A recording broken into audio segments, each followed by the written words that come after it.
800 কোটির এই পৃথিবীতে কোন দেশে সবচেয়ে বেশি মানুষ বাস করে দেখে নিন। পঞ্চম স্থানে আছে পাকিস্তান। দেশটির জনসংখ্যা 25,12,69,000। পাকিস্তানে প্রতি বর্গ কিলোমিটারে 286 জন লোক বসবাস করে। চতুর্থ অবস্থানে রয়েছে ইন্দোনেশিয়া। এশিয়া মহাদেশের দেশটির জনসংখ্যা 28,34,88,000। এ দেশে প্রতি বর্গ কিলোমিটারে 151 জন করে বসবাস করে। তৃতীয় স্থানে রয়েছে যুক্তরাষ্ট্র। এখানে জনসংখ্যা 34,54,27,000। আমেরিকায় প্রতি বর্গ কিলোমিটারে 34 জন লোক বসবাস করে, যা তুলনামূলকভাবে খুবই কম। দ্বিতীয় অবস্থানে রয়েছে চীন। চীনের জনসংখ্যা প্রায় 141,93,20,000 এবং চীনে প্রতি বর্গ কিলোমিটারে 153 জন করে লোক বসবাস করে। প্রথম স্থানে রয়েছে ভারত।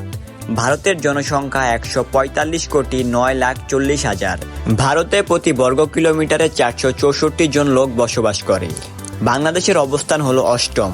17,35,62,000 এই দেশে প্রতি বর্গ কিলোমিটারে প্রায় 1,500 মানুষ বসবাস করে। অন্যান্য দেশের তুলনায় প্রতি বর্গ কিলোমিটারে বাংলাদেশের ঘনত্ব একটু বেশি।